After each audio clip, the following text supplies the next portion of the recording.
క్రీస్తుతో ప్రతిదినం కార్యక్రమాన్ని వీక్షిస్తున్నా ప్రతి ఒక్కరికి ప్రభు యేసుక్రీస్తు నామములో వందనం. ఇదే కాల సమయంలో దేవుడు వాక్యం ద్వారా మాట్లాడుచున్న మాటలు ఏమిటనగా యేషయ్య 48వ అధ్యాయము 17వ వచనం చూసినట్లయితే, యెహోవాకు నేను నీకు ఉపదేశమును చేసేదను, నీవు నడవవలసిన త్రోవను నిన్ను నడిపించదను, నీవు నడవవలసిన త్రోవను నేను నిన్ను నడిపించదని చెప్పి ఉన్నాడు.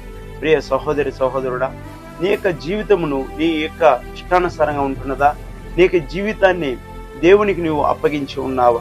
దేవుడు నీవు నడవవలసిన త్వరను నేను నడిపిస్తానని చెప్తున్నాడు. ఆ యొక్క మాటకు నువ్వు లోపడి జీవిస్తున్నావా? నేను ఇష్టానుసారంగా ఈ యొక్క స్థలానికి వెళ్ళినా నా ఇష్టమే, లేకపోతే నేను ఇక్కడికి వెళ్ళాలన్నా నా ఇష్టమని చెప్పి వెళ్తున్నావా? ప్రియ సహోదరి సహోదరుడా, అది ఏ యొక్క స్థలానికి వెళ్ళినా ఏ యొక్క రోజు నువ్వు ఒక రోజు దేవుడు మనకి ఇచ్చినాడంటే లేచిన వెంటనే నువ్వు ప్రార్థన చేసి, దేవా నీవు నన్ను ఈ రోజున సజీవులకు నువ్వు ఉంచినావు, ఎందరికో లేని భాగ్యం నీవు నాకు ఇచ్చినావు, నీకు ఇష్టానుసారంగా దేవా నీవే నన్ను నడిపించు.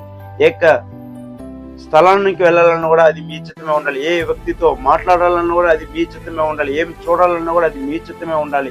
ఒక సమర్పణ కలిగి మనం ఆయనకు మన యొక్క జీవితమును మన యొక్క రోజును ఆయనకి అప్పగించి చూడు.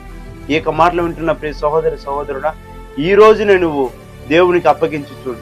దేవా ఈ రోజున నాకు ఇచ్చున్నావు, ఈ రోజున నా చిత్తం కలదు నాయన, నీ చిత్తమే, నీ త్రోవలో నీ యొక్క అడుగు జాడల్లో నీకు ఇష్టానుసారంగా దేవా నీవు నన్ను నడిపించి, దేవా నీవే నన్ను కాచి కాపాడే దేవుడు అని నువ్వు ప్రార్థన చేస్తే దేవుడు నిశ్చయంగా దేవుడు నిన్ను కాచి కాపాడతాడు.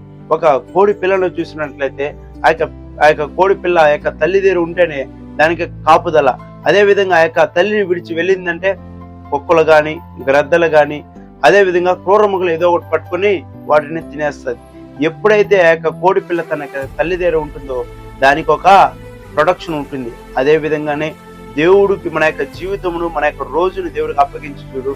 దేవుడు మన యొక్క జీవితంలో మన యొక్క రోజులో ప్రొడక్షన్ ఉంచి దేవుడు మన యొక్క రాకపోకలేదని ప్రయాణం మీద దేవుడు మనకి తోడే ఉండి నడిపిస్తారని ఉదయకాల సమయంలో మాట్లాడిన మాటలను బట్టి దేవుని నామానికి మహిమ గాక. కళ్ళు మూసుకున్నట్లయితే ఒక చిన్న ప్రార్థన చేసుకున్న మహామౌనిగా ప్రేమించిన పరలోకమున మా తండ్రి, మీరు మాకు ఇచ్చిన రోజు మీకు సమయాన్ని బట్టి వాగ్దానమును బట్టి మీకు స్తోత్రములు, మీకే స్తుతి ఘనత ప్రభావం చెల్లించుకుంటూ మీ కుమారుడు మా రక్షకుడు క్రీస్తు నామములో అడుగుతున్నాం తండ్రి. ఆమేన్. God bless you.